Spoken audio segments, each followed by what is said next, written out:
Yes, तुम लोगों को अभी तक पता चल चुका होगा कि रात को आंखें बंद करके ईयरफोन्स लगा के भी एक रिवीजन करा जा सकता है। एग्जाम के एक दिन पहले रात को सोते समय एक रिवीजन, यार इससे जबरदस्त चीज तो कोई हो ही नहीं सकती। तो यार बिना टाइम वेस्ट करे चालू करते हैं हमारा discussion about the economics of CA foundation. बात करते हैं चैप्टर डिमांड की। तो डिमांड में सबसे पहला पॉइंट मैं तुम्हें ये रिवाइज करवाना चाहूंगा कि demand is willingness to buy, खरीदने की इच्छा होनी चाहिए दोस्तों। एक्चुअल क्वांटिटी बॉट ये इसका आंसर नहीं होता। तो किसी भी एमसीक्यू में एक्चुअल क्वांटिटी बॉट या परचेज मार्क नहीं करना है, हमें मार्क करना है विलिंगनेस टू बाय। बात करता हूं इफेक्टिव डिमांड की। तो यार सबको याद आ रहा होगा कि 4 इसकी कंडीशन होती है। पहला डिजायर फॉर अ कमोडिटी, दूसरा परचेजिंग पावर। अब यार देखो एमसीक्यू में परचेजिंग पावर का एक और नाम होता है एबिलिटी टू बाय। सो यहां पे आप मनी बोलो, मींस या रिसोर्सेज टू परचेज बोलो, एबिलिटी टू बाय बोलो, सबका मतलब एक ही है।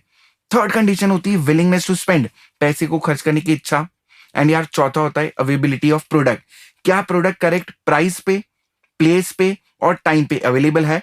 सो गाइस इस टॉपिक के ऊपर जो एमसीक्यू आता है दैट इज डिजायर को बैकिंग किसकी चाहिए, desire should be backed by what. तो आंसर होता है परचेजिंग पावर, बट इसकी जगह ऑप्शन में हमें मिल सकता है एबिलिटी टू बाय या मनी। बात करते हैं आगे स्टॉक वर्सेस फ्लो की। तो यार मैं रिकॉल करवा दूं कि डिमांड एक फ्लो कॉन्सेप्ट है, ये याद रखना। Individual demand versus the market demand. तो यार इंडिविजुअल डिमांड होती है एक बायर की डिमांड, हाउस होल्ड डिमांड मतलब एक बायर की डिमांड। अगर मैं बात करूं मार्केट डिमांड की, तो मार्केट डिमांड का मतलब होता है ऑल बायर्स की डिमांड। तो अब यहां पे समझने लायक चीज क्या है कि अगर हाउस होल्ड डिमांड बोला तो वो एक बायर की डिमांड है। अगर हमें एक फर्म की डिमांड बोला तो वो एक सेलर, एक प्रोड्यूसर की डिमांड है। क्योंकि देखो भाई मार्केट में बायर और सेलर दोनों होते हैं। अगर आपको किसी मार्केट में डिमांड पता लगाना है तो आप बायर से भी पूछ सकते हो, सेलर से भी पूछ सकते हो। मैं ये नहीं बोल रहा हूं कि सेलर के एंगल से सोचना है, बट आप क्वेश्चन तो बायर से भी पूछ सकते हो, सेलर से भी पूछ सकते हो। तो अगर आपने एक बायर से पूछा तो उसको बोलते हैं household demand which is equal to individual demand. अगर आपने एक दुकानदार से पूछा, एक प्रोड्यूसर से पूछा, तो वो आपके लिए क्या हो जाएगा दोस्तों, वो भी हो जाएगा इंडिविजुअल डिमांड, क्योंकि एक ही सेलर लिया ना पूरे मार्केट में से।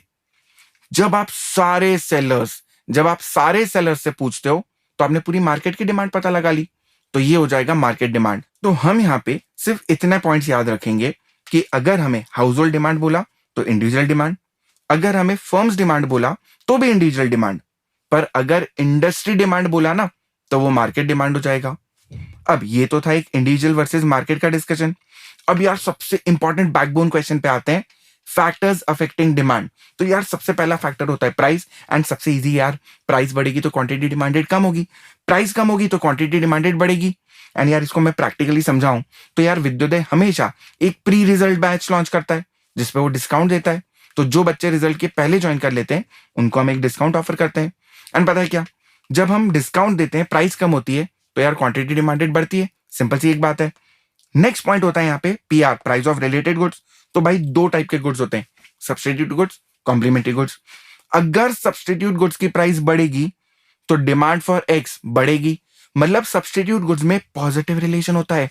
एंड जिस स्टूडेंट ने अभी याद कर लिया ना कि सब्स्टिट्यूट गुड्स में पॉजिटिव रिलेशन होता है, भाई भयंकर एमसीक्यू सॉल्व हो जाएंगे इसके बेसिस पे। कॉम्प्लीमेंट्री गुड्स में प्राइस बढ़ती है तो डिमांड फॉर एक्स कम होती है, इसको हम बोलते हैं इनवर्स रिलेशनशिप।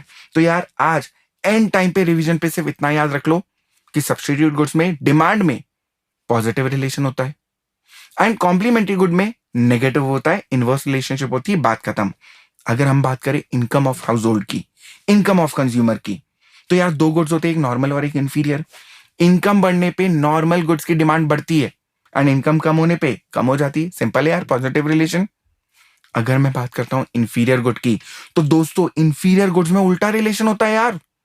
इनकम बढ़ने पे इंफीरियर गुड्स की डिमांड कम होती है एंड इनकम कम होने पे इंफीरियर गुड्स की डिमांड बढ़ती है, सिंपल है यार। नेक्स्ट है टेस्ट एंड प्रेफरेंस। तो गाइस टेस्ट एंड प्रेफरेंस में आता है लाइक्स एंड डिसलाइक्स, फिर आता है आपका फैशन, फिर आता है आपका वेदर या क्लाइमेट। यार पता है इनमें से कोई भी चीज अगर फेवरेबल हो जाएगी ना दोस्तों तो डिमांड बढ़ेगी, एंड अगर अनफेवरेबल हो जाएगी तो डिमांड कम हो जाएगी। नेक्स्ट आता है पॉपुलेशन। सो गाइस पॉपुलेशन, क्यों अमेजोन मर रहा था इंडिया में आने के लिए, फ्लिपकार्ट ऑलरेडी था। तो यार तुम्हें याद आएगा मेरा पॉइंट कि जब भी पॉपुलेशन बढ़ती है तो डिमांड बढ़ती है, एंड यार वाइसा वर्सा। अगर हम बात करते हैं लास्ट पॉइंट इनकम डिस्ट्रीब्यूशन की, सो गाइस ऐसी कंट्री जहां पे इनकम डिस्ट्रीब्यूशन अनइक्वल होता है, सिर्फ कुछ लोगों के पास पैसा है बाकियों के पास नहीं है, वहां पे डिमांड कम होगी। बट अगर इनकम डिस्ट्रीब्यूशन इक्वल होगा, सबके पास पैसा होगा, तो सब लोग खरीदेंगे, तो डिमांड बढ़ जाएगी। तो इसी के साथ हमने एक और इंपॉर्टेंट क्वेश्चन पूरा डिस्कस कर लिया। अब मैं तुम्हें दो इंपॉर्टेंट कॉन्सेप्ट के बारे में बताता हूं। एक होता है डेमोन्स्ट्रेशन इफेक्ट, देखा देखी इफेक्ट। मेरे दोस्त के पास आईफोन है तो मुझे भी चाहिए। तो यार डेमोन्स्ट्रेशन इफेक्ट कॉन्स्पिशियस गुड में होता है, लग्जरी गुड्स में होता है, आर्टिकल ऑफ डिस्टिंक्शन में होता है। वेबलाइन इफेक्ट्स और ये सब स्नॉब इफेक्ट्स तो तुम्हें पता ही होगा। एंड एक और कॉन्सेप्ट जो मैं बोल रहा था दैट इज डिराइव डिमांड। तो जितने भी फैक्टर्स ऑफ प्रोडक्शन होते हैं ना, चाहे वो रॉ मटेरियल हो या वो लेबर हो, इन सब की डिमांड को अपन बोलते हैं डिराइव डिमांड। क्यों? क्योंकि इनकी डिमांड डिपेंड करती है फिनिश प्रोडक्ट की डिमांड के ऊपर। अगर कार की डिमांड बढ़ेगी तो टायर की डिमांड भी बढ़ेगी। तो सारे के सारे फैक्टर्स ऑफ प्रोडक्शन की डिमांड को हम बोलेंगे डिराइव डिमांड। अब बात करते हैं लॉ ऑफ लव की। यार लॉ ऑफ डिमांड को मैं बोलता हूं लॉ ऑफ लव। अब ये लॉ ऑफ डिमांड क्या बोलता है? ये बोलता है प्राइस बढ़ेगी तो क्वांटिटी डिमांडेड कम होगी, एंड अगर प्राइस कम होगी तो क्वांटिटी डिमांडेड बढ़ेगी। इनवर्स रिलेशनशिप है, वेरी इजी।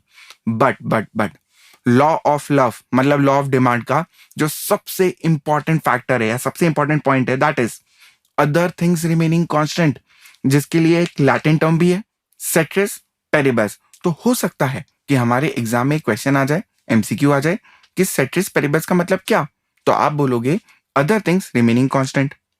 बात करते हैं assumptions of law of demand की। तो यार अजम्पशंस क्या है कि पीएक्स को छोड़ के बाकी सारे फैक्टर्स कांस्टेंट होने चाहिए।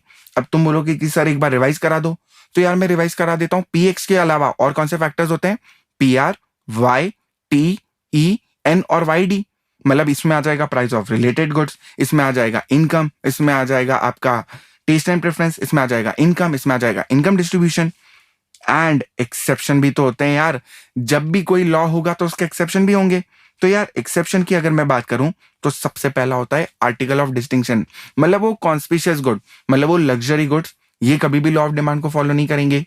दूसरा होता है इग्नोरेंस, मतलब अगर कंज्यूमर प्राइस और क्वालिटी को रिलेट करता है तो यहाँ पे भी लॉ ऑफ डिमांड फॉलो नहीं होने वाला। एंड यार सबसे फेवरेट, सबसे फेमस गिफन गुड्स। अब मैं बता दूं गिफन गुड्स में आपको सिर्फ 2 पॉइंट याद रखने हैं। पहला, एक तो यहाँ पे पॉजिटिव प्राइस इफेक्ट होता है, एंड दूसरा यहाँ पे नेगेटिव इनकम इफेक्ट होता है। सर एक डाउट है, क्या सारे गिफन गुड्स इंफीरियर गुड्स हैं? बिल्कुल हाँ है। सर क्या सारे इंफीरियर गुड्स गिफन गुड है? बिल्कुल ना। जब तक इंफीरियर गुड में पॉजिटिव प्राइस इफेक्ट नहीं होता तब तक वो गिफन गुड नहीं बनता है। अब आगे बात करते हैं डिमांड कर्व के कुछ फीचर्स की।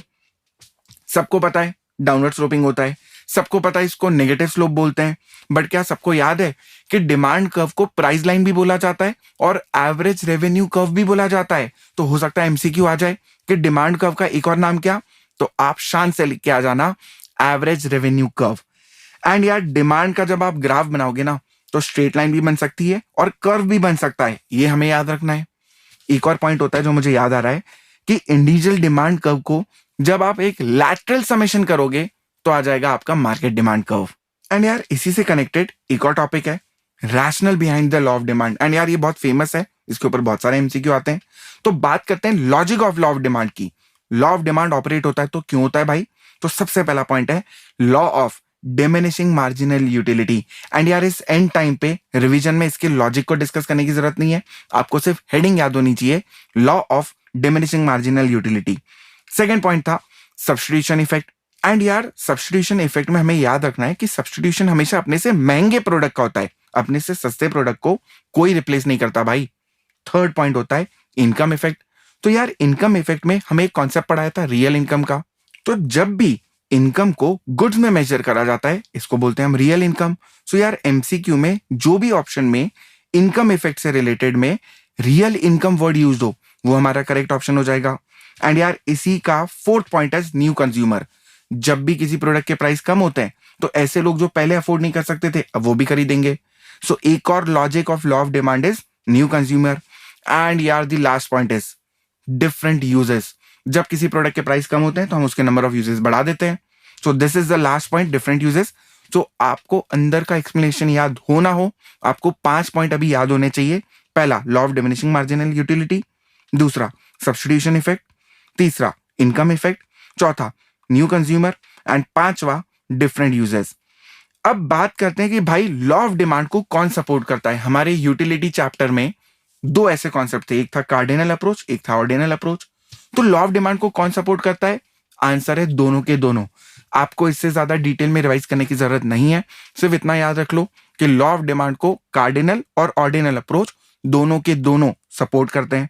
तो यार अब बात करते हैं लास्ट टॉपिक बट सबसे इंपॉर्टेंट टॉपिक की, difference between change in quantity demanded and change in demand.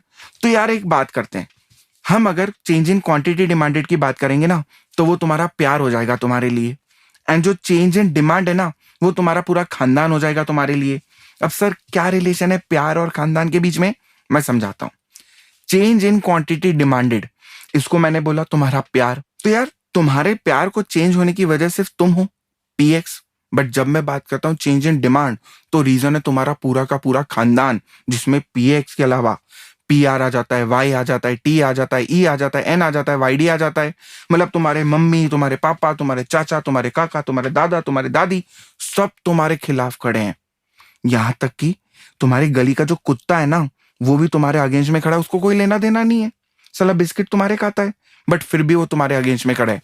तो समझो, एक तरफ है तुम्हारा प्यार, चेंज इन क्वांटिटी डिमांडेड, एक तरफ है तुम्हारा पूरा खानदान जिसको मैंने बोला चेंज इन डिमांड। अब सुनना ध्यान से, एक तरफ जहां पे तुम्हारा प्यार है, पीएक्स, जो उसका रीजन है सिर्फ पीएक्स की वजह से होता है चेंज इन क्वांटिटी डिमांडेड, बराबर।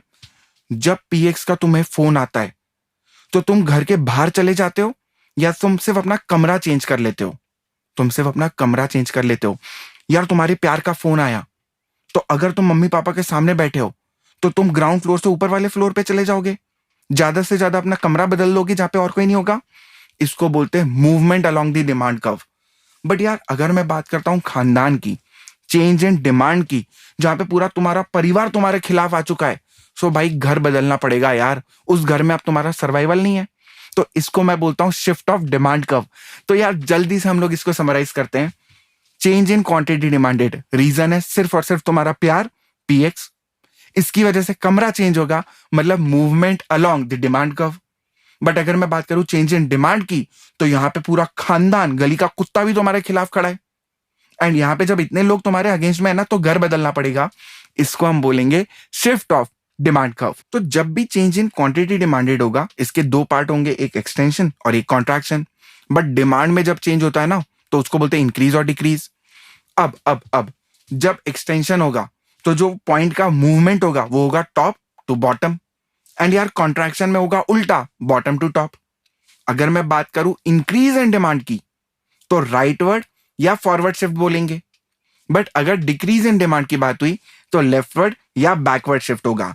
अगर किसी को ये पूरा याद हो गया ना भाई तो सारे एमसीक्यू अच्छे से सॉल्व हो जाएंगे। एंड यार इसी के साथ हमारा जो पहला चैप्टर का एक रिवीजन है डिमांड चैप्टर का, वो पूरा